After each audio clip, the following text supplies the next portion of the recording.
Welcome to Satyuk Darshan Institute of Engineering and Technology, First Steps Microsoft Excel, Class 1. For those who were unable to join us yesterday, hi, my name is Anup Virmani, and I am a customer lifecycle analyst at Cvent, which is basically customer journey analytics in the marketing domain. And I'm an ex-American Express alumni. I have my MBA from MDI Gurgaon with a graduation in economics honors from University of Delhi. So right now in this scenario and in the current scenarios, it is very imperative for all of us to be very much upgraded with the technology around us. So the tech portfolio that I have, and for that which I will be helping today and the rest of the 4 classes, will be Microsoft Excel. Other than that, I also have my tech portfolio in Microsoft PowerPoint, Microsoft Power BI, and Tableau for business intelligence. And I also use RStudio for statistical analysis. I have a paper published in Mumbai University Press. Also, the best way to contact me is on LinkedIn. With this, also we have Param sir, who will be with us for this training as the faculty guide. I would request Param sir to please Good evening, introduce everyone. yourself. Yeah. Hi, thank you, Anup. Guys, I am working with Satyuk Darshan Institute of Engineering and Technology since last 6 years. I'm working there as an assistant professor. As Anup said that he comes from the marketing background, so I come from the BFSI background, that is banking and financial services industry. So दिखा रहे हैं mute पे होना दिए I'll be there with Anup to take you through with this wonderful journey of Microsoft Excel. Over to you, Anup. Thank you, Param sir. So I think we have a good batch now, around 74 participants. So I think we should begin. So just give me a second to settle down and help you guys with this. All right.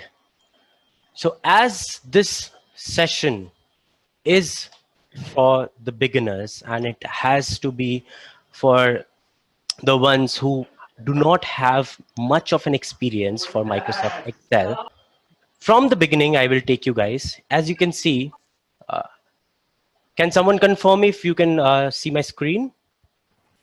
Yes, sir. Yes, sir. Okay, thank you so much. So as you can see, this icon here, this is Microsoft Excel. So we'll start from the beginning. The version that I am using is Office 365, and this is how it opens. In the new tab, we have a blank workbook and some of the templates that are already been designed by Microsoft, which will be very helpful for every one of you in the future. And in the future, you guys, after the training, will be able to design some of your own templates. So in this open tab, we have the past used Excel. So I have a lot of Excels for myself here. So this is how Microsoft Excel looks like. So this is an open blank workbook, and you should get a view similar to this, or maybe if you are in a little different version, it might be slightly different for you. And if you look around, and now this is similar to other Microsoft products as well. As you see, there are some tabs: home, insert, draw, etc. Formulas here. For data, we have a different kind of tab. So these are all called tabs. So we have a home tab, we have insert tab, then we have draw till power pivot. You might not see some of these tabs on the version that you're working, but if as per the concern of this very training, whatever we do will be compatible for your own version. So don't worry if you don't see some of the tabs here, like the developer tab or a power pivot tab. So don't worry on that. So the version that you are working on right now will be enough for the training that we have for the next 4 and 5 days. So This tab, as we click on it, opens into a ribbon. So as you see, this whole area is a ribbon. So home tab opens into a different ribbon. Insert tab opens into a different ribbon. Again, a draw tab opens into a different ribbon. So in the ribbons, we have some groups. So a home tab opens into this ribbon, which has groups like clipboard, font, as you can see, alignment, number, styles, cells, etc., etc. So these are some of the groups that we have in the home ribbon. So the home tab opens a home ribbon, and the home ribbon has different groups. It might be a little repetitive for someone who has already used Excel, but again, we tend to forget a lot of terminologies that we have.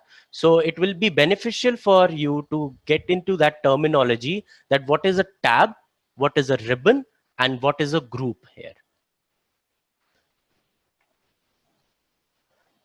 As you can see, a small button on each and every group. Yes. So there are some functionalities that are hidden. So a font tab has a lot of hidden other functionalities that can be accessed from this small button here. So if we open this, we have different kind of options that are available to us and can be used. We'll be using some of these in the future classes and today as well. So don't worry if you see a lot of new things coming up right now. You will see new terminologies here, new kind of words. So don't worry onto them. Okay, so now let's move to something which is called a worksheet. So this, as you see, is a worksheet. This area whole is a worksheet. Here we have the name of that worksheet, which is sheet 1. Now you can also have multiple worksheet. Like if I click on this plus icon here, we have a sheet 2, a sheet 3, or maybe a sheet 4. So you can open multiple sheets here. Now, one thing that is very important is naming your worksheets. So a sheet 1 maybe can be named as Excel class 1.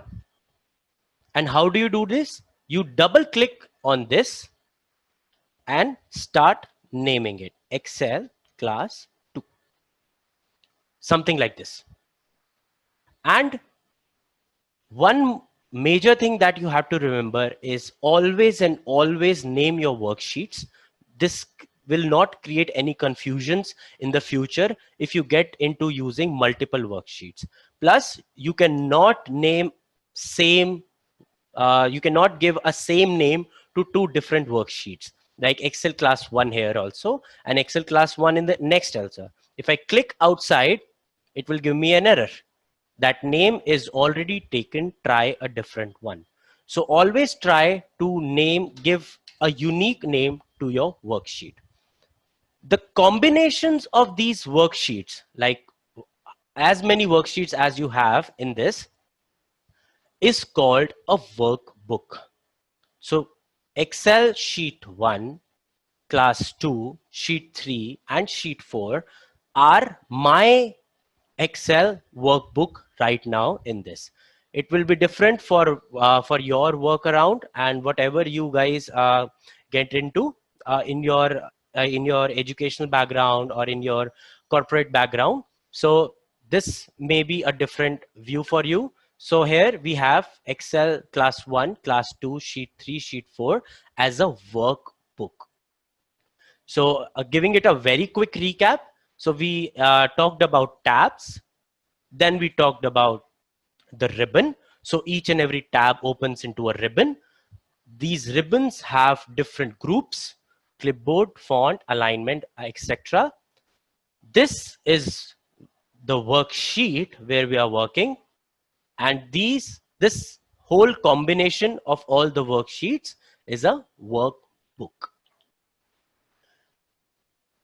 Now, as you see, we have a lot of different boxes in here. It looks like the maths notebook that we used in class 1 and 2, where we used to write 1, 2, 3, 4 separately in each and every boxes. So this is a specific column. You say A column, B column, C column, D column till XFD. So we have around 16,000 columns in Excel for the beginning. And we have some rows like 1, 2, 3. The rows are numbered and the columns are alphabetically aligned. So after Z, you see, it again begins to AA, AB, AC like this. And it reaches to XFD, which is around 16,000. And here we have the rows with 1, 2, 3, and these are around 10 lakh rows that we have, 10,48,567 to be precise. So these are the number of rows that we have in Excel and around 16,000 columns in Excel. So wherever this row, like for example, I'll take the 5th row, intersects or joins with a column, like I take column D. This intersection of a column and a row creates a cell. So each and every box here in Excel is called a cell. And each and every cell here has a name. Like here, the rows have a name, 1, 2, 3, and the columns also have a name, A, B, C. The cell which is created with intersection of a column and a row is also having a name which is as per the column and the row. So D column and 5th cell will give me D5. So here you will find the name of the cell, D5. So as soon as we start navigating, we get into C2. So this is D2 because it is column D and row 2. So it is DE2. And if we say, for example, this one, so it is column J, right? And row 12. So it is J12. So here we have all the cells that have their own identity now. So each and every cell can be used as per their own identity. So we have J12, for example. Now, let's start entering some data, and then there might be some confusions will be created, which I love. So let the confusions create, and then we'll solve these together, right? So let us start entering a data, for example, of a normal startup based company that is selling furniture nowadays online. So we say serial number, order. So as you see, I started writing serial number here,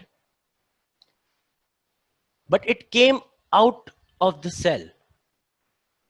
But in Excel, it is not out of the cell. It is just a visualization that we are seeing it here. So anything which is inside the cell is represented here in the formula bar. Data or something present in the cell. Right now we have typed serial number, right? So this serial number, as you see, has crossed this line of column A. See, BER is coming outside, but that is not the case. That is just a visualization. So whatever you type in any cell is the value of that particular cell only. It will not come out of the cell as a value. It will come out just for the perspective of visualization, right? So anything that you type in a cell is also visible here on the formula bar. So this is called the formula bar. So as you can see, the serial number is written here as well.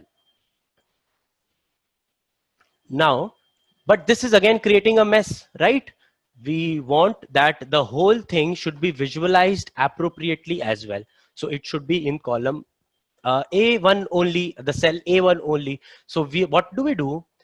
As soon as we come on this line between, let me just do it again, between the column headers, which is A and B, and we see these two arrow sign, one going to the left and one going to the right. So this two arrow sign on the mouse, this will help us to resize the columns. So either you want to shorten the width or you want to expand the width. So this double arrow sign will help you do that. Now, there are two options of doing this. Either you click on it and drag it, right? Or you just double click on it and it will take the value of the highest number or the highest value that is written in the cell. Don't worry about that. We'll come to that later as soon as we have more data inside. So this is how we change the width of the cell and the columns here. Similarly, we can do it for the row as well. So here you see again an up and down arrow. In the column, we saw a left and right arrow option. Here we see an up and down arrow. Again, we can drag it if we want to create a bigger cell and drag it from this side as well. So this is how we are resizing our cells, with resizing the rows and resizing the columns. Now, let us enter some more data. As I said, if you guys forgot, so we have this one specific startup as an example, which are selling furnitures. So they have some sales data. So we have their serial number, then we have some order ID, or maybe we can call it an invoice number, a bill number or something, and etc. For that, I have the data ready with me. Let me show you the data. But before going that, any questions will answer right now. Any questions? So this is the environment that I wanted you guys to understand first before getting into the major Excel part. So any questions that you have?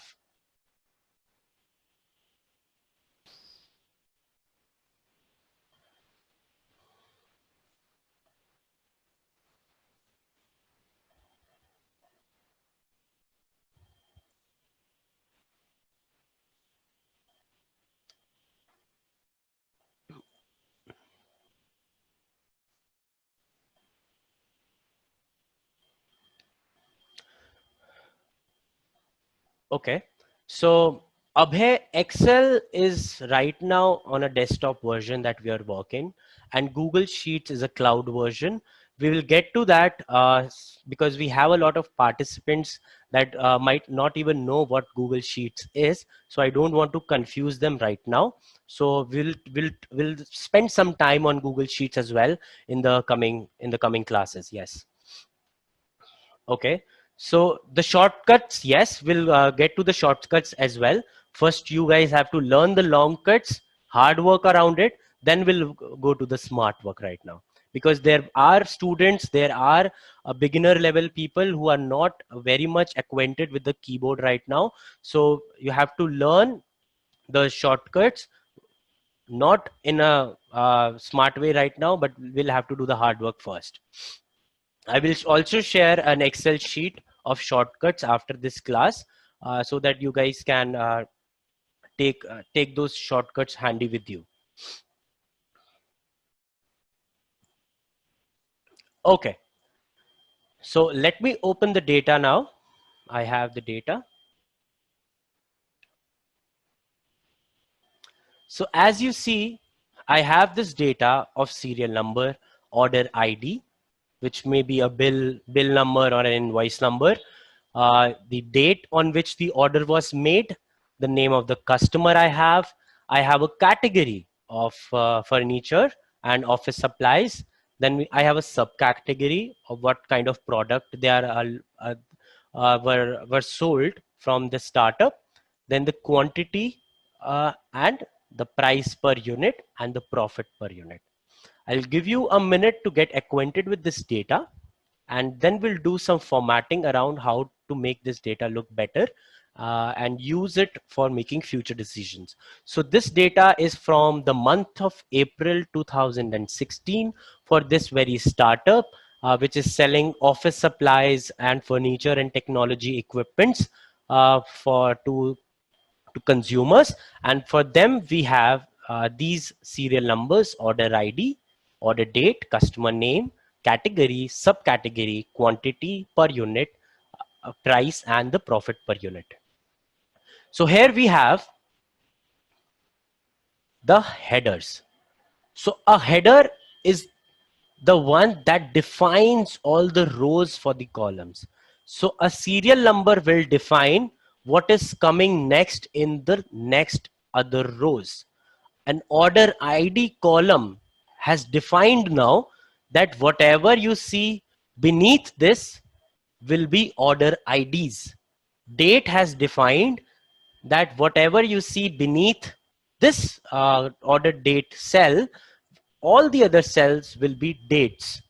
Similarly, for name, category, subcategory, quantity, per unit price, profit per unit, and etc. So as you see, we have some numeric data here and we have some non-numeric data. So what is a numeric data? A numeric data is something on which we can perform mathematical calculations. Like we have quantity, price per unit, and profit per unit right now as numeric data.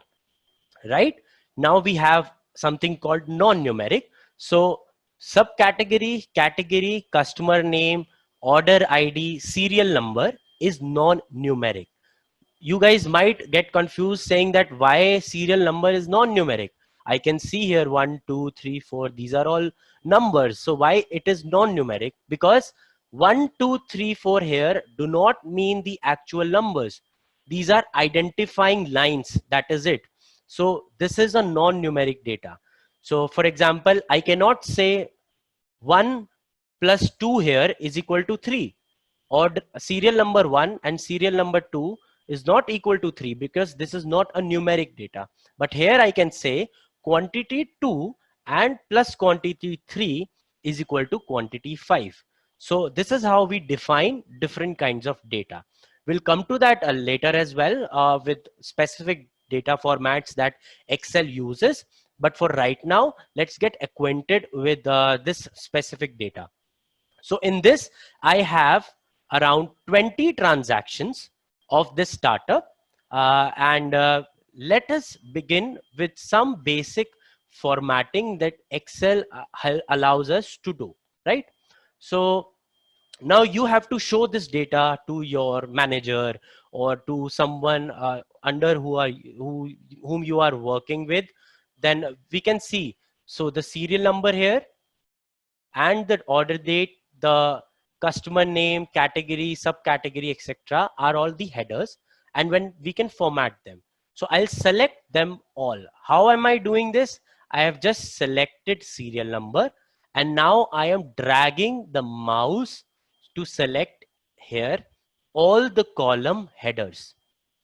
So in this, we might change the font to make it look better. So how do we do this? So we have in the home tab,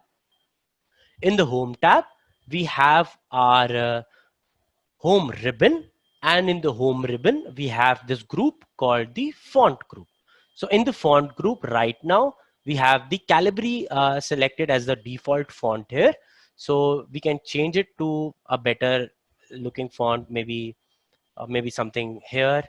And then we can also increase the size, like with this, it is now at size 12. Then we can make it 14, 16, 18, 20, 22, etc. to make it a little better. So let's do it 14 here right now. And if One more thing, if you want just the size to increase by 1 or 2 units, you can press this button here. You see A and a cap here on this. So as you see, it will increase by the units mentioned here. So after 18 we have 20, then 22. So after 20 we'll have 22. Similarly, on the right we have decrease font size, make your text a bit smaller. Then we can do it using this as well. So now I have these the formatting done for the column headers right now. But the font which I used here, I think I should use the font in all of this table that I have created. So what I will do, I will press onto one and then drag it till the end. This is how we are selecting the data right now. But there are a lot of shortcuts that we'll get into, which will help you do this action in just a fraction of a second. But right now, let's do it this way only. So we have selected this, and now let's change the font again to the one that we selected above, right? Cool. But now these two things are looking a little similar, but we don't want that because headers should look a little different. So we can bold it, right? Like this, we bold it, or we can italicize it, or we can underline it. The similar kind of function that you might have used in some of the other Microsoft products as well. And so this is how we do it with this. Now, if you see again, as soon as we have some data in the next column, our details of column cell A1 are not showing properly. So I have only serial, NU, MB, and a little part of E, but I want it to show fully. So what do? I go to A1 and double click. Now double click has given this whole column the size of serial number. You see here, so the biggest cell detail will take the size of the whole column. So here, as you see, order ID is smaller, but I have some bill numbers that are not fitting in the cell. So for that, I can double click. So now in this case, the column has taken the size of the bill numbers here and not the column headers. So don't confuse yourself that double click will take the size of the column headers. No, it will take the size of the cell that has the highest width value, right? Again, for order date, let's do it. Now it has taken for the column header, for name, category, subcategory, quantity, price per unit, and then we have profit per unit here. So this is how we format some of the details here. But now I have the sales of this in the month of April, but no one knows what it is. If you print this out and share it with someone, or you mail it to someone, then no one would recognize, okay, what is this? These are some serial numbers, these are orders. They can get that, but of what?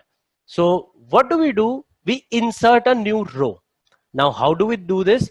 We come to the cell, to the row above which we need to insert it.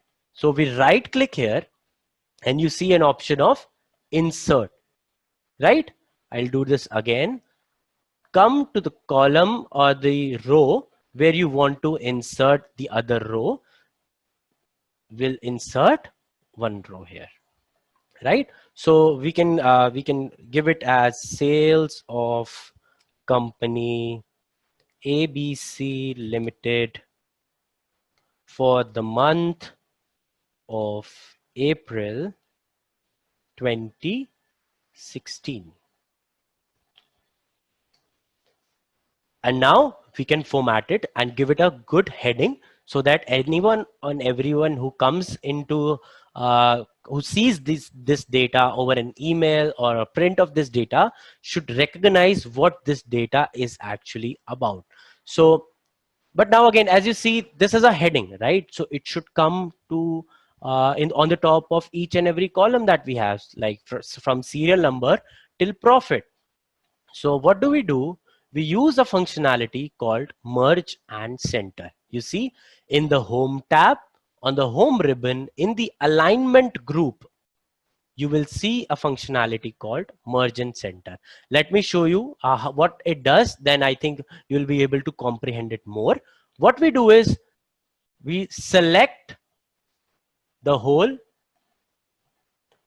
row above the which we have data, like from serial number till profit per unit, and then we click merge and center. Now what has happened, this whole cell has become A1. You see, from A to I, this whole has become A1.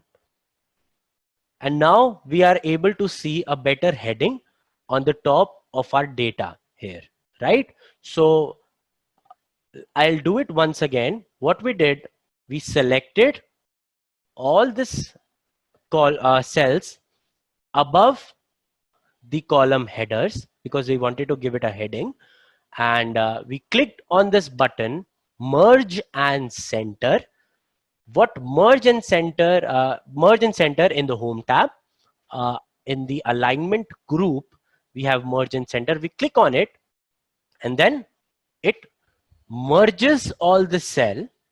It is doing two things as in the name, merge and center. So it will merge all the cells together, the ones that we have selected, and give the center alignment to the text or any kind of data which is in this.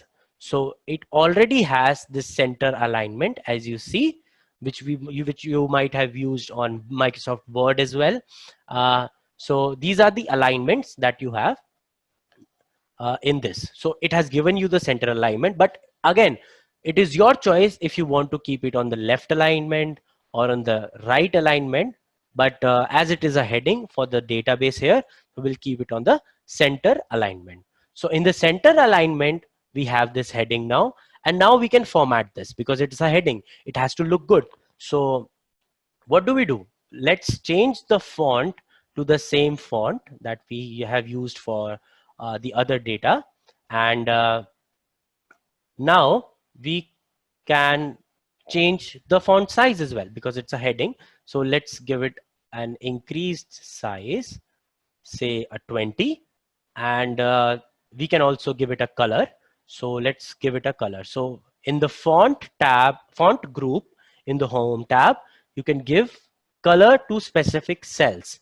So I select this cell and I go to this drop down in the color. I give it a good blue, and now I cannot see what is written.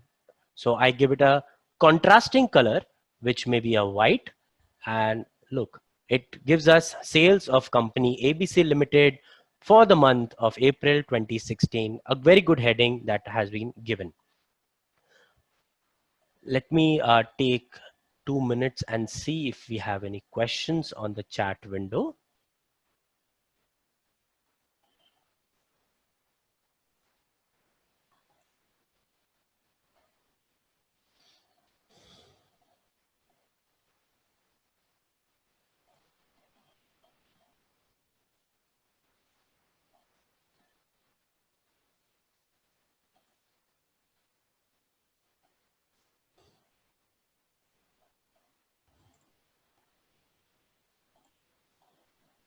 Okay, so Rekha Batra, on the laptop, again, you have to do the same thing.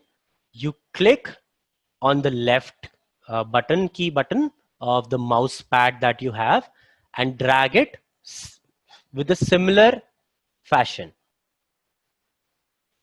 But if you want to use the mouse, if you don't want to use the mouse, Let me also give you a keyboard way of doing this, right?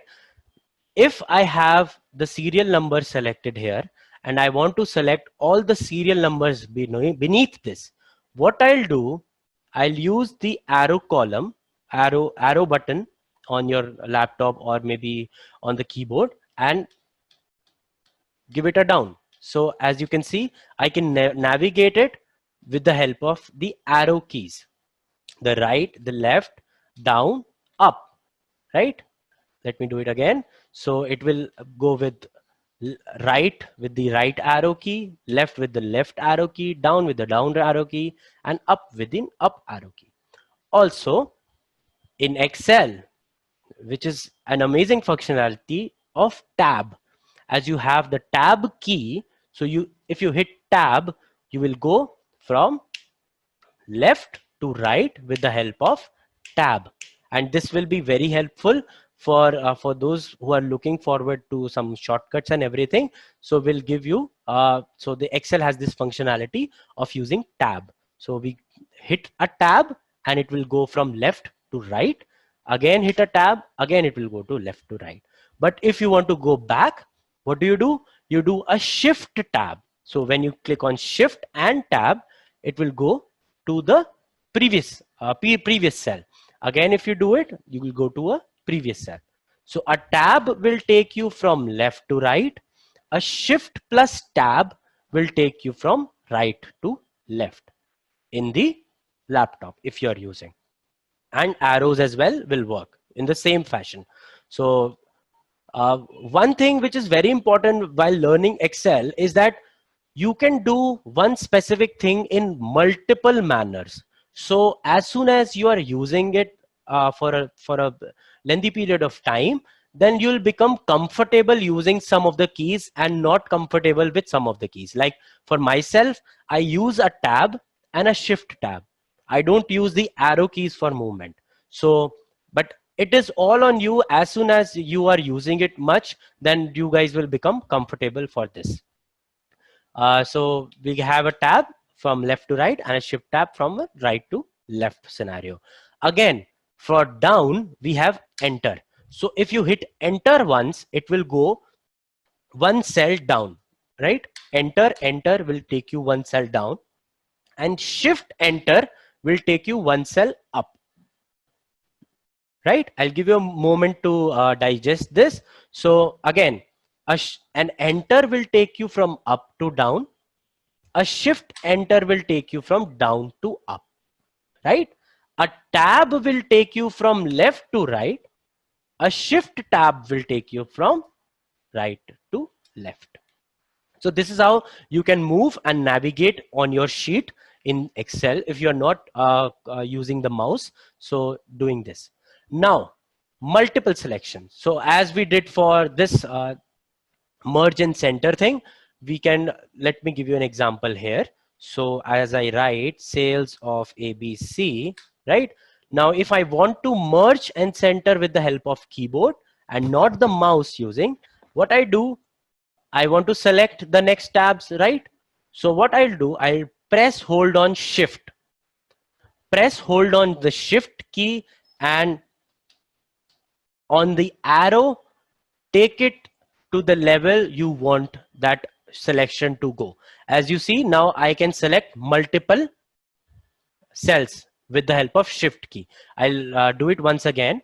You come to this cell, which is A65, where we have written sales of ABC, right?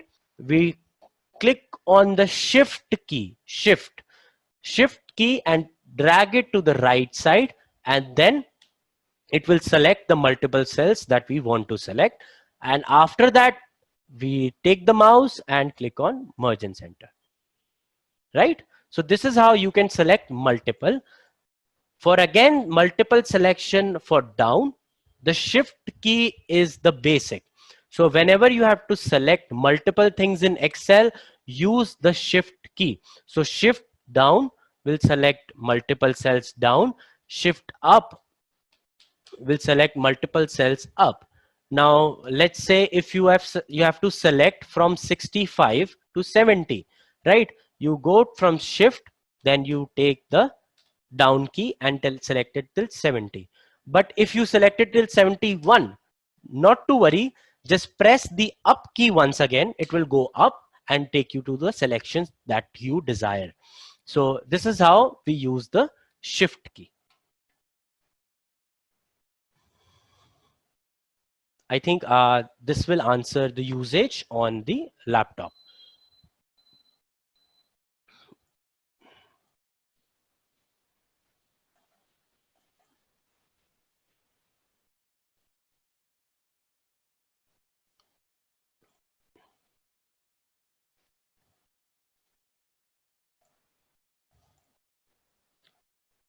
So if you guys want to practice this with me and have a separate, like a laptop or a screen, and you can do it simultaneously on two things, then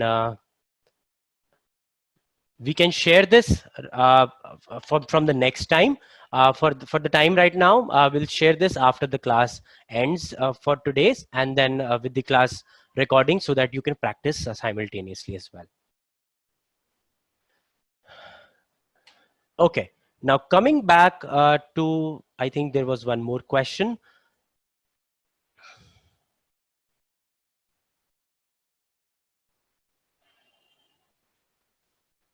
Okay, so Ritika, as you see, as I told you, with the help of shift key, you can do that. From shift, you keep on selecting this from here.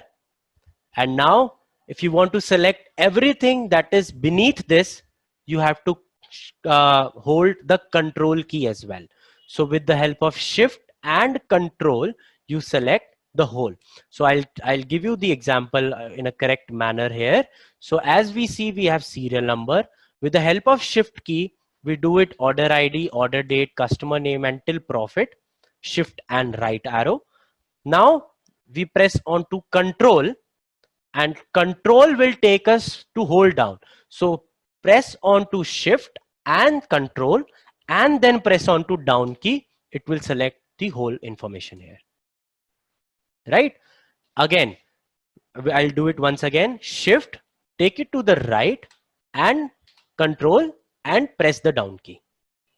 Now, one more thing. If we can press the down key with the control, then we can press the right key as well with the control. So if we take shift and control and do the right key, it will take you the whole cells that contains data, and will stop wherever the cell is empty. Like it stopped at I2 because after that this is empty. So it will take you from shift control right to all those cells that have any value. Numeric, non-numeric, doesn't matter here. So you click on control, shift and right, it will take you to everything that has in that particular stream, and down again it will take you to the whole selection. And now you can do whatever you want with this data, like you can change the size, you can change the font, etc. and etc. Possibilities are endless here. So just a quick recap. We have done shift and shift control for the movement. So a normal right and left will take you to one cell. With the shift, you can choose multiple, and with shift and control, you will go till the end. Similarly, for moving down, you go down with this. With the help of shift, you can select a multiple, and with the control, you will get to the value which is in the last filled value. Right? So I'll give you an example. If there was no data in the date here, and if I was going from shift to down, it will take me to 111 level beneath. And if I do it control, it will only take it to the level which has data, and will stop as soon as it finds an empty cell. So you have to be very cautious on this. Whenever you are using control, there should not be an empty cell. Right? Similarly for the rows as well. So if we go from shift to right and use the control key as well, so it will stop at furniture, because here this F4 is an empty cell, right?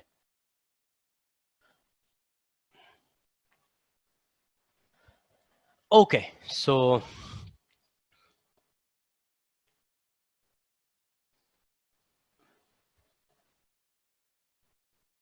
now, yes, so we have something called borders. So these lines that you see here in Excel are all grid lines.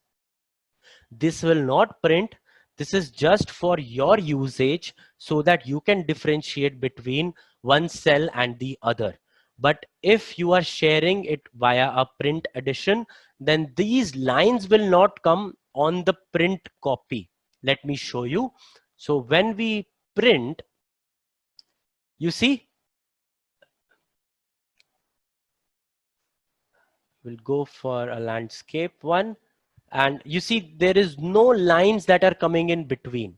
The serial number, the order ID, these tables are just coming for coming as a table, and there is no line.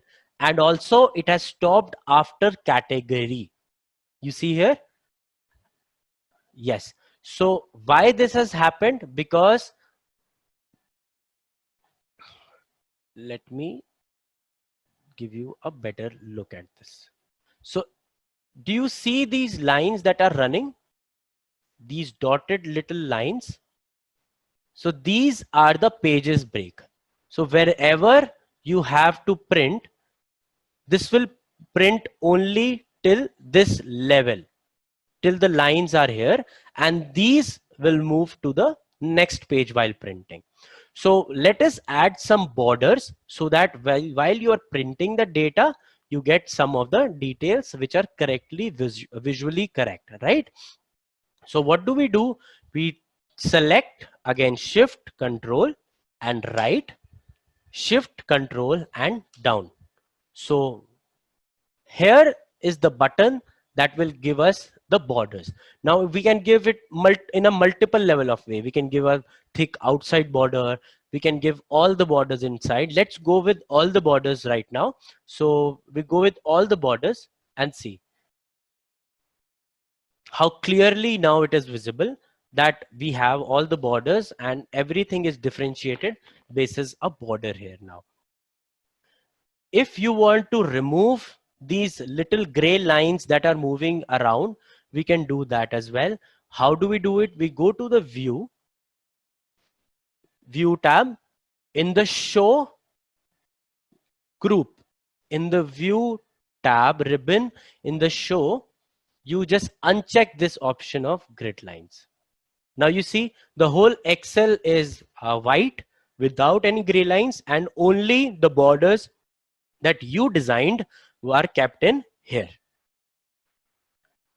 right?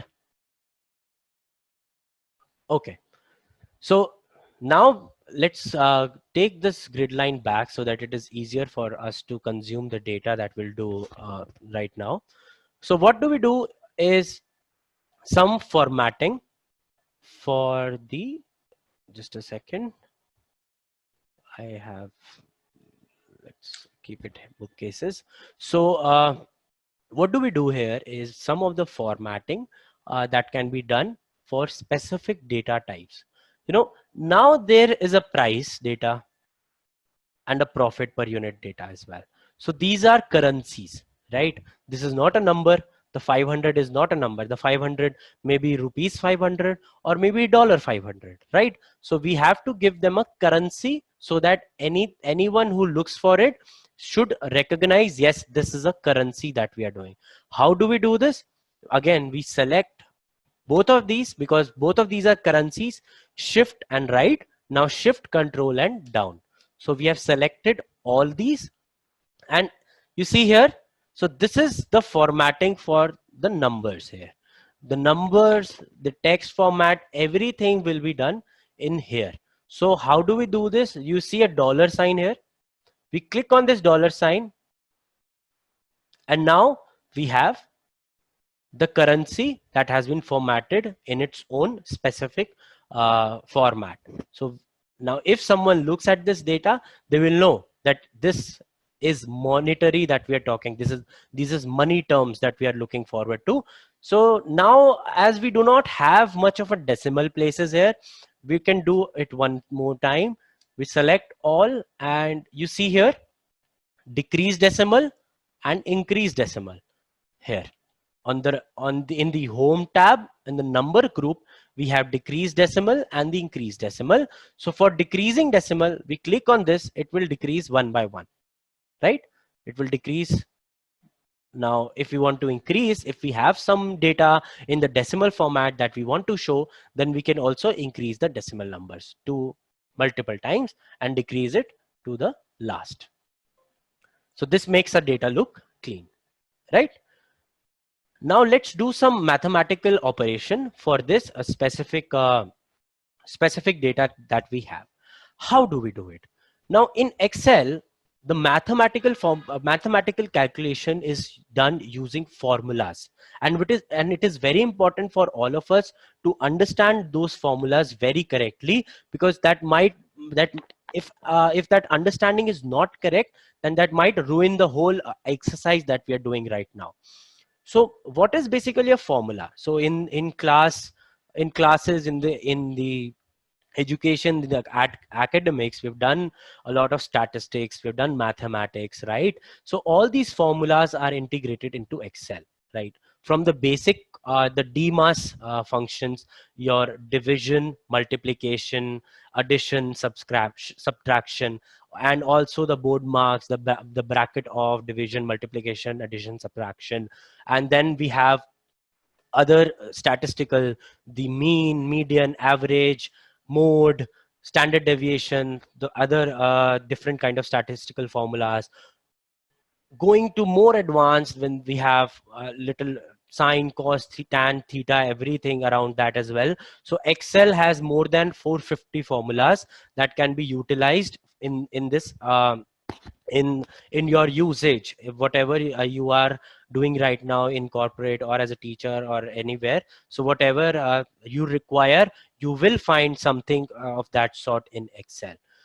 So how do we do the formula calculation? Let us do one thing. Let us calculate the profit percentage of these, right? So for calculating profit percentage, what we'll do, we'll divide the profit per unit by the per unit price here. So specifically for those who have not used mathematical formulas in Excel or any other computer related division, so a star is a multiplication sign. So multiplication sign is not a cross which is into, that we have used in our schools and in education like this. This is not the multiplication sign in Excel or any other language that we have in analytics. The star is a multiplication sign. A forward slash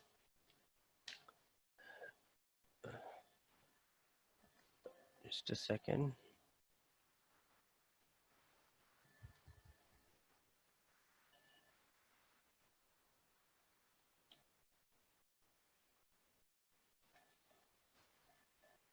So a forward slash is a division sign, right? And the plus and the minus are the same, the addition and the subtraction. So a multiplication sign is denoted by a star, which you can find on your keyboard above the 8 number. And if you have a non-desktop, non-laptop keyboard, if you have a numpad as well, then you'll find the star separately there as well. And if you have for the division, you'll find it near the left one on the right shift key on your keyboard, which also has the question mark. So we can find the division sign there, right? So this is how multiplication, division, addition, and subtraction work in Excel. So what do we have to do? We have to calculate the profit per unit divided by price per unit, right? What we have sold. So this will give us our profit percentage. So what do? We calculate in the formula. We always start with an equal to, right? So let me give you an example first. An equal to 2 star 2, right, will give me what? A 4. Now I can see a 4 here, but in the formula tab I will see the formula written and not 4. So in the cells that have formula, the formula tab will give you the formula that has been used, but on the face of the cell you will find the value that it has derived. So a 2 into 2, which is a 2 star 2, is 4 here. So this is how we write a formula in Excel. So it has to start with an equal to sign, always. So anything that doesn't starts with an equal to is not a formula in Excel. So it has to start with an equal to sign. So let us come back to calculating our profit percentages. So equal to. Now there are two things I can do. Either I go ahead with 120, as you see, equal to 120 divided by 500, right? Either I can write this. Now it has shown me 0. Why? Because the format is of number. I want it a percentage. So you click on this percentage style and it will give you the percentage. So as soon as you have to use the perfect format for each and every number that you are presenting. Like we use the currency for the currency related ones and the percentage for the percentage related ones, right? So either I can do this 120 divided by 500, but again that will be a very tedious job for me to write for each and every cell. Now I have 80 divided by 400, right? So and then I have to again press this to give it a percentage format. So what do? As I told you in the beginning, each and every cell is defined in Excel with a name, right? So what happens here is we give it equal to and hit on this I3 cell, I3. You see, we can see I3 here and I3 here as well with the same color coding as it is doing it in the as a background color and a border moving border. So it has defined a color and given that I have selected I3. Now what do? I use the division sign, which is next to the right hand shift, and then I select the price. So I3 divided by H3 and I hit enter. See, the same thing. But now what this has given me, I can copy this. So how do you copy it? Either you do a copy from here, like you copy this cell, you come to the next cell and you paste it with these buttons here. But again, we can do something very quickly with the help of keyboard. My corporate friends might be knowing this very well because this is the most used shortcut, which is the Control plus C to copy, and we move down with the arrow, Control plus V, V for velour, Control plus V to paste. Now as you see, it is taking the value.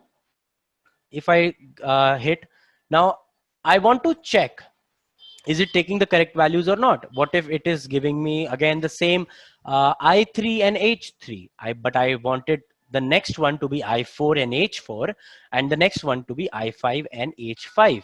So what I do, I can check it here in the formula bar, because it will always state the formulas and not the actual digits. Now I go to the next one. Oh, okay, it is correct. It is taking me this. Or I just click it here and it will show me what all cells are involved in this calculation, right? With the help of key called F2, F2 in the function keys above the keyboard, you can click on F2 and see the formula in the cell itself. If you don't have time of looking in the formula bar, then you can see that formula in the cell itself. I can see it again in the next one and again in the next one, right? Now, you will find these kind of calculations everywhere. And as you know, now I have to calculate it for each and every row here, for each and every transaction, which we have 20 in here. So what do I do? Either, now I have two options. As I told you earlier, in Excel, you have a lot of options of doing the similar thing. Either I copy this, and with the help of shift and down, I select all this and paste it. So what happens is, like for this, I click on F2, it has taken this value, right? So for the 14th row, it has taken this value, right? I have another option as well. So the first one was copy this, select the remaining rows on which you want to apply that formula, and Control V, paste it. So for copy, it is Control C, Control plus C, which is C for calculator, and for pasting, it is Control V, Control plus V, V for velour, right? So we do it like this. But I also have a different option. Now what do I do? With the help of Control and down arrow, I come down to the last field. I take it to the right, and with the help of Shift, as I told you, with the Shift and Control, we can select till the last filled cell, right? And if there are no filled cell in between, it will capture the last filled cell which has any value. So with the help of Control and Shift and up arrow, right? Now I have selected all the cells that are coming in between. We have a shortcut that will take the value from a cell above it and copy it down in all the cells, right? Which is Control D. Control plus D, D for Delhi. Control D will give me again the same results. I'll help you again. So in this, what is Control D is doing? It is just copying the value above it, right? So in this cell, I have no value, but here I have column I5 divided by cell I5 divided by cell H5, right? For this, I press Control D. Now here I have I6 divided by H6. Again, I go down and I can press Control D, which is Control plus D, D for Delhi. I have the other value for the same formula, I7 divided by H7, right? And we go down with Control and down. We take ourselves to a right, Shift Control up and press on Control T. So this is how we can calculate some of the percentages and some of the mathematical calculation in Excel.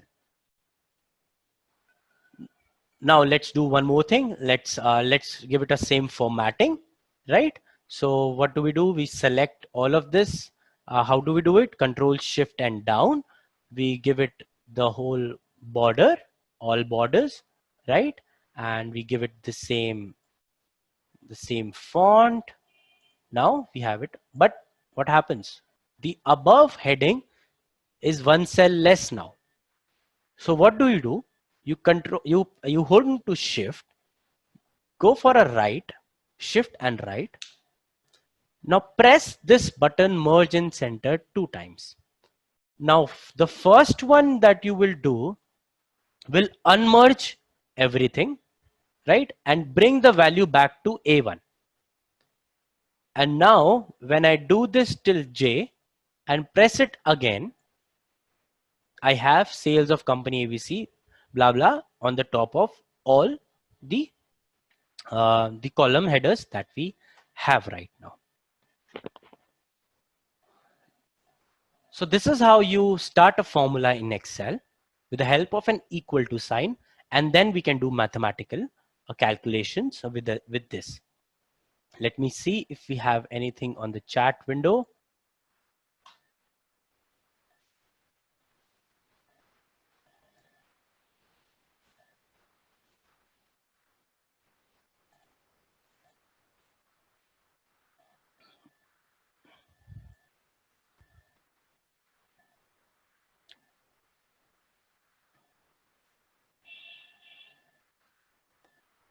Okay, I can zoom the screen a bit in the beginning now, right?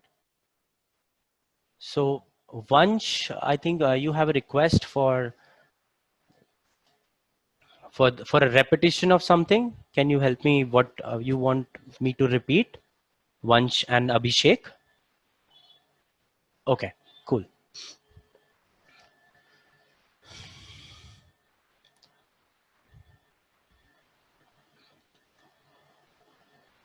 So this is how we do some basic formatting in Excel for a data, something of this sort.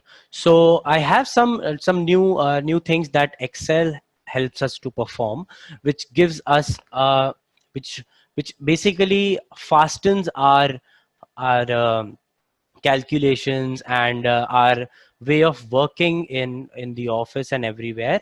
So let me do one thing. I'll just name this sales in April 2016, right? And let me open a new sheet here and help you with some amazing thing that actually Excel helps us to do. So I want the days of the week, right? What do? I write a Monday. And now you see this plus sign that comes in when I take it to the right bottom of this cell. You see this plus sign? If I drag it down, I have all the weeks, all the days of the weeks. So this is an option of auto filling that Excel provides us. I can also do it with let me just explain it once again. So you type on Monday, and using this plus sign that comes when you drag your mouse to the right bottom of the cell and you drag it till bottom. If you take it till more than 7 days, it will restart again. So Monday till Sunday here, and then it restarts from Monday again. I can also do it for something like this. If I've already written MON and drag it down, I have in the same format that I have, right? So this is how we do it for a pull down approach, right? Now I want some numbers, like in the first sheet here, we had some serial numbers, right? I don't want to put the serial number every time when there is a transaction. So what do? I write a 1, right? I write a 1 here, then a 2 here. I select both of these. Just watch it carefully. What I have done, I have written a 1 here and I have written a 2 here, right? Now I select both of these and come again to that plus sign that is in the right bottom corner and drag it down. So till anywhere I want to drag it down, I can do it, and I have this series of numbers that come in. 1, 2, 3, 4 till anywhere I wanted to take it down to the last, even to the last column row of Excel, which is like the 10 lakh 48,000th row. I can do this for that as well. There's one more thing we can do it. I give it a 1 only and drag it down. Now what it is doing, it is just copying it. It is working like the control D function that we discussed. It is just copying it from the cell above it, right? But what do we want? We wanted a series, right? We go to this option filter here. If you see in the right corner, in the option, I have several options like copy cells, fill series. So I click on fill series and it will fill the series till 1 to 10. I'll help you guys again once. So I write a 1, go to that cell, use my right corner bottom plus sign that appears and drag it down. It is going to copy, but I didn't want 1, 1, 1, 1 anywhere, everywhere. So I go to this autofill options. This is called an autofill options. And I click on fill series. Right? So this fills the series as well. Now, what happened was this was pulled down from up to down. You can do the same thing for left to right. So I write in a MON, I have it here. Either I can go down, which we did, or I can go to right. It will fill in the weekdays. Similarly, it will work with the whole number, whole name of the day, Monday till going to the right. It will take me to till Sunday and autofill all the details. And I have not filled it myself, right? Similarly, it will work for the numbers as well. I do it, select, write a 1 and a 2 here, select these all and keep on dragging it till wherever 16,000 rows I want to go, and columns I can take it to the right.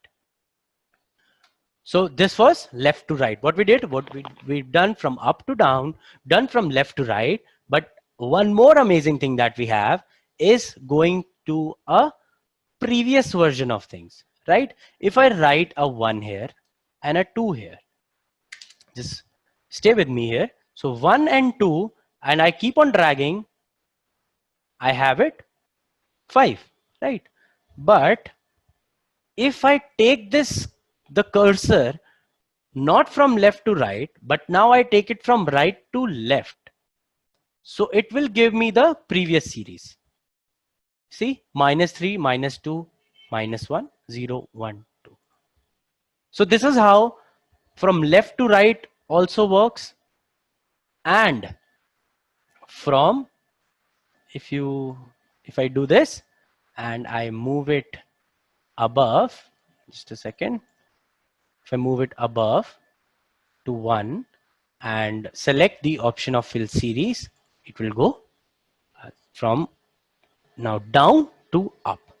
So down to up and right to left will take me to the previous series, and up to down and left to right will take me to the next series, right? Similarly, we can do this for days. Monday, I write Monday here, and then we have Sunday, Saturday, Friday, etc. moving in the backward direction. Similarly for down to up. So this example will help you and will be very handy. Like nowadays, people are working from home and the managers are calculating their activities. So days and dates will help you, like these will help you in summarizing details. Okay, what my team has put in effort for how many days and dates. So this is how we use the autofill option to some extent here, right?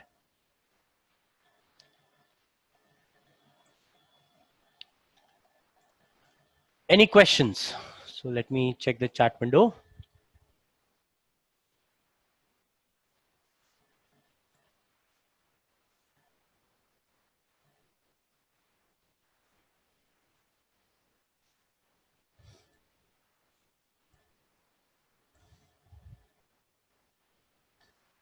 Okay, so this is how we are moving for the autofill options, right?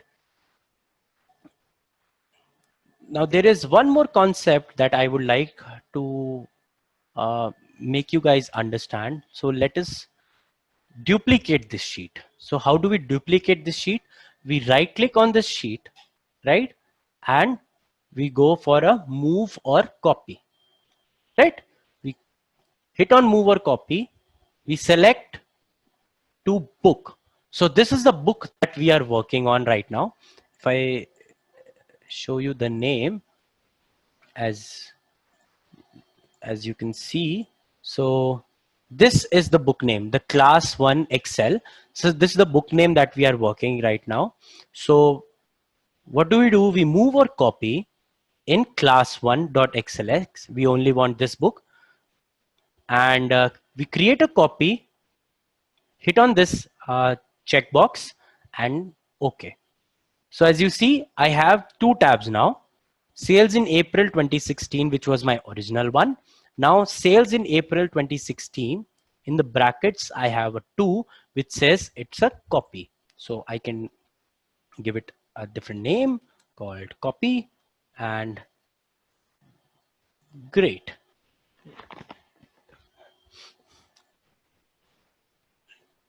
Okay, so now what happens is there are a lot of sales people that are working behind it. Okay, now there are 20 sales that happen, and there will be sales commissions that will be given to those sales employees that are there, right? But that sales commission is a constant, right? If someone is making a sale of say rupees of $100, then they'll get a 10% commission, which will be a $10 thing, right? So we'll calculate sales commission for all these sales that are being given.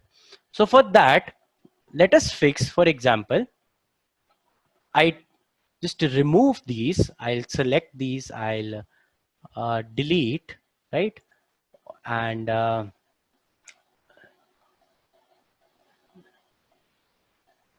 let me just remove everything here. I will help you with the shortcuts that I'm using, but for right now, let's concentrate on what we have.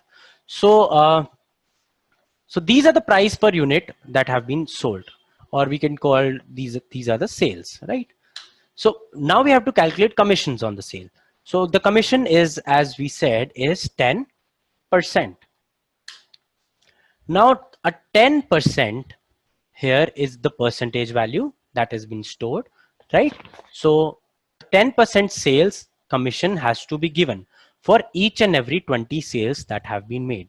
Now how should I do? I'll have to multiply it, right? A 10% off $500, 10% off $400, right? So for that, what do? I click on equal to, and I click on this 10%. I click on the star, which is the multiplication sign on Excel, and I click on my sales value, which is the A2 column, which is the $500, right? So for that, I hit on enter. Now I have my sales commission, which is $50 that I have to give to my employee who has made this sale, right? Similarly, I have the next 400. What do? I do an equal to here as well. I'll take my cursor, put it on 10% here that we have. I hit on the star key and the value of the sale and enter. So which becomes $40, right? 10% of 400, $40, right? So this is how I calculate the commission. But the important thing here is the commission is an absolute value. It is a fixed value, right? The 10% is a fixed value that is needed. So what do? We we don't want to retype the formula every time a sale is been made, right? We don't want to go to the next cell, hit on equal to, then go to 10%, then go to percent multiplication and go to the sales value, hit on enter, which comes in the commission. We want that this B1, you see here, just a second. Yes, this 10% and this formula, this B1 should remain constant for each and every multiplication that we are doing, and this A2 should change to A3 when we get to the next one, right? Let me show you in this way. So as you can see, these are the formula that I have been using here for calculating commission. So this B1 into A2, B1 into A3, B1 into A4, right? The B1 is constant with us here. So for that, what do? We hit on F4. So while writing the first formula, I'll delete these two. While writing the first formula, I have the option of fixing this B1. How do we fix this? We do it by F4. So with the help of F4, with once, the function key on the top of your keyboard, F4 will give it $2, $B, $1. So the dollar sign here is an identification for Excel. It is saying you should not change this cell in any calculation. So $B, $1 will fix this cell B1, and A2 will not be fixed, and we'll press enter. Now whenever I copy this formula and paste for the next commission that I have to calculate, it will again, what it did, the B1 is fixed, you guys can see, but it has changed to A3 now. Similarly, I do it for the next. The B1 is fixed, but it has changed to A4 now.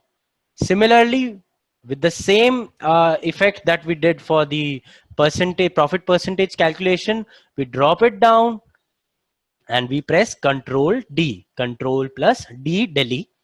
It will take me to all the commission that I have to calculate, keeping this 10% as a constant. So if you see to something like this, the B1 is constant and A12 is not constant, right? Now again, this is one example. So this dollar is basically, when we talk in conceptual terms, helps us to fix or unfix a cell, which in conceptually we call it a relative or an absolute positioning. So why A has a relative positioning, A4? Because it changes whenever the cell changes in the calculation. If I'm calculation in the cell A5, this B5 calculation, it will become A5. If I am doing it B6, it will become A6. So it is relative to the cell in which we are calculating. But in case of 10% here, which is B1, we have fixed this value, right? And this value is an absolute value. So it will not change until and unless it has these dollar signs with it. Now, we can take this B1, which I did, cut it from here, and let's paste it here, which is G1 now. The formulas will change automatically. You see, now it is G1 and into A2. G1, A3, G1, A4, right? So I can give the header of commission of sales staff. And the 10% remains here. Now, the amazing thing that you do while calculating it, like I did it again, the Control X, the cutting and pasting it here, you put a border around it, show it to your management like this and tell them, sir, you commission percentage selected. So if you are doing a profit analysis, so if we have selected 10% as commission, it will give me these are the commissions that will come. Now I go, okay, let us see now, because of the COVID-19 situation, we cannot give this much sales commission. So let me do it as a 5%, and I hit on enter. Now you see all the values of sales commission have changed because my formula was derived with G3, and this has changed. What we'll do, commission paid to sales staff, right? I double click it, and double click will take me to the width of the maximum cell. And what do I do? These were the 20 transactions I had, and now I want a sum of the commissions that I am making and total sales that I have done. So what I'll do, I'll start with equal to. For sum, we use the formula named sum, right? SUM. You see there are a lot of other formulas that come in. Let me just zoom it a little bit. So I do an equal to, like for every Excel function we are doing, we do a sum, SUM, and hit on tab. Now it will say number 1, number 2, number 3. It is basically asking the cells which you will want the total of. So what do? I selected this. I want this commission here. So I take this to the commission and select all my cells here.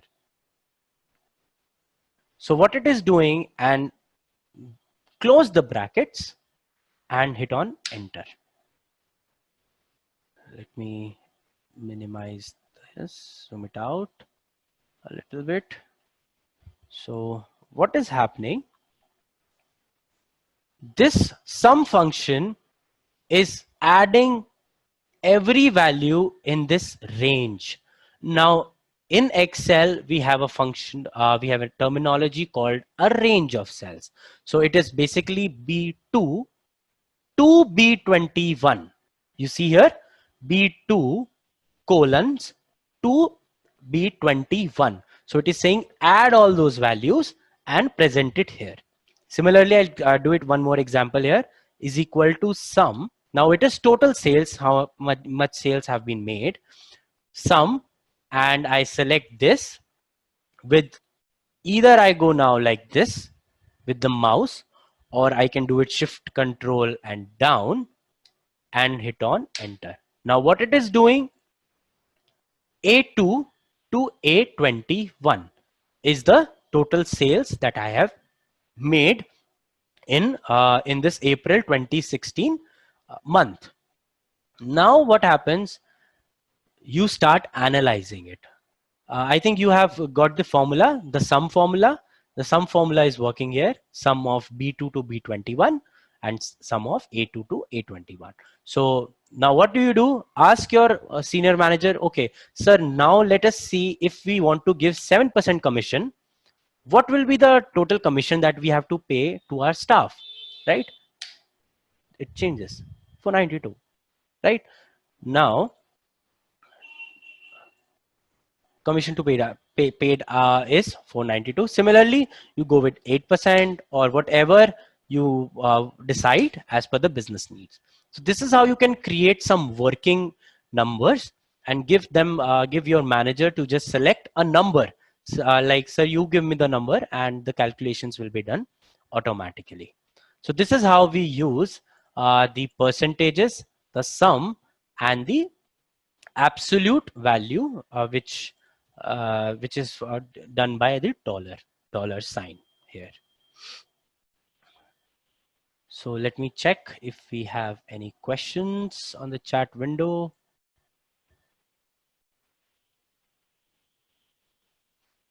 Okay, so commission percentage selected. So what is happening? E3 here you see is fixed with the help of the dollar sign. And for that, I am multiplying this commission percentage into the sales to calculate the commission dollars, which I'll have to pay to my sales staff, right? So I am multiplying this percentage into the sales. So basis that I'm multiplying the same percentage with the next sale. You see, same percentage with the next sale. For the fifth one, what $1,200 into E3. So E3 $3 is fixing it so that while copying the formulas from one cell to the other, this value will not change. E3 will not move. A5 will move to A6. See in the next one. And now what we are doing is making this E3 here as a form, like you give an input into a form and then you get your results. So if I change the value of E3, because E3 is calculating all the commission percentages of the sales, so I do it like this. So with the help of dollar sign, so don't okay, I get where you are getting the confusion. Don't confuse yourself with this dollar that we have here. This is the currency dollar, right? This is the currency dollar, but the dollar that we are using here is, as you can see, let me just zoom in also some further. This dollar is fixing this value. I'll give you another example. If I have 10, 20, 30, something here, I just want to multiply this value, which is A2 star into 10, right? And if I paste this below, so what the next value will be? This value into 20, right? The first one was this value into 10. Now, as you see, there is no dollar here, right? But the sales commission is something that we fix and is not a relative thing. It's an absolute number. So if it is 10%, that is 10% for everyone, right? So for dollar here, what do we do? Let me just remove these. Now I write, take this value and fix it with the help of F4. So you click on F4 for once, you multiply it with the sales amount and you hit on enter. Now what happens is my commission percentage is fixed wherever I take this formula, but the sale value will change. So if I copy and paste it here, so see A2 has changed to A3, but E3 has been fixed. Similarly, if we see here, A8 changed to A9, but E3 is fixed.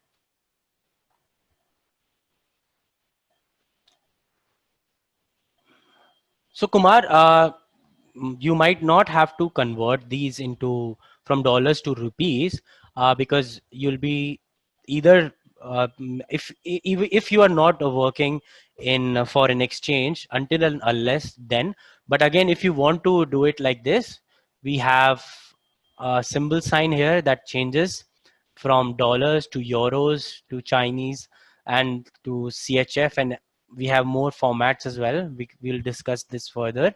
But again, you can do it. If you want to do a conversion of this sort, then yes, you can multiply or divide it by 76. Yeah.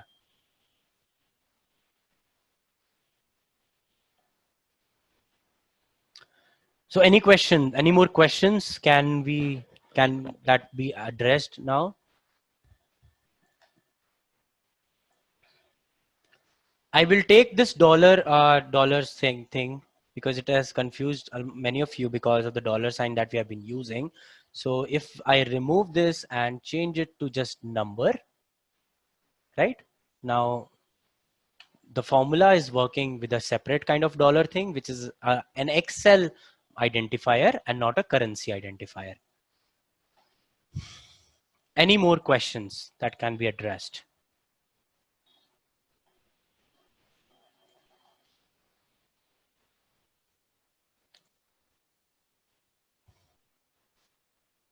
So I think we can stop here for the day, and I have a little exercise for you guys.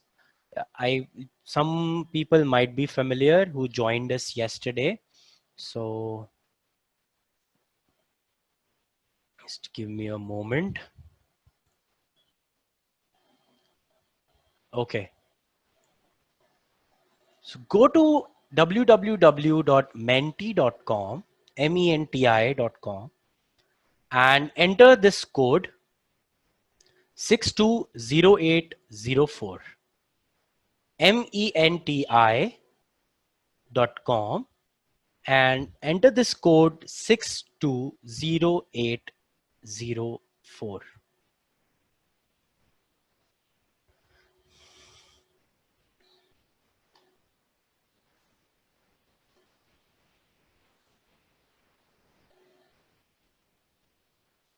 So it will ask you a question about the class.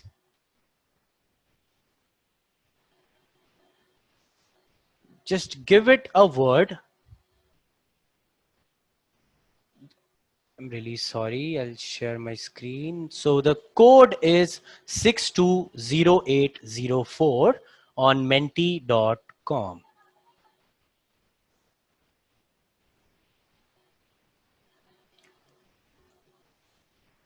And I can see a lot of you are coming in.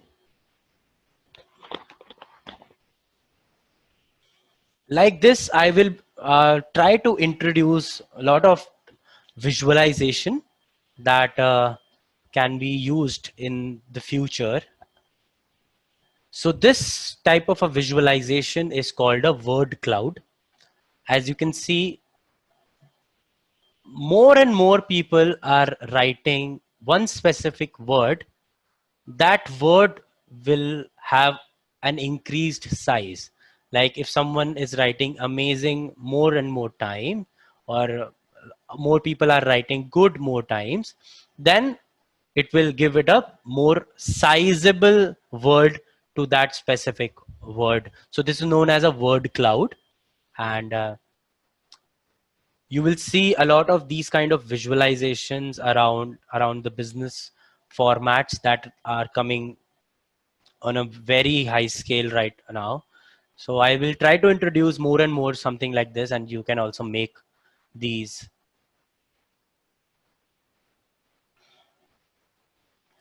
So this was just about to gauge a quick feedback. I get it that the class was a bit slow today because we wanted each and every one of us to, head start with a better understanding of the environment first of Excel. So because there are a lot of students that have never worked on Excel, that don't know what functions and what things are around. So for that, we had to go slow today. But from tomorrow, we'll buckle it up more, and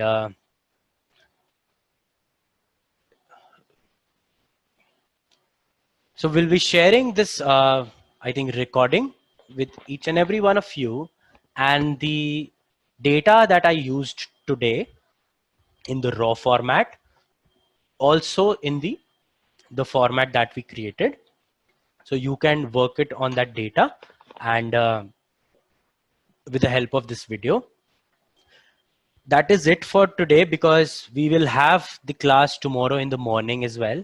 So you might not have much of time to consider it. So the data that will be provided, work on all the functions, all the formatting types, explore as much as you can for that specific data with the help of the video that will be shared, so that it is a great revision for you guys before you jump onto the next class, because now there won't be any stopping for a lot of other functions that Excel has to offer.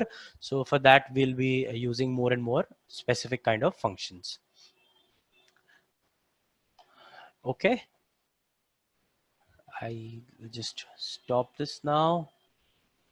I see people are coming here. Just wanted to see if there is some bad comment, because we want this to be better next time. I take this as a feedback.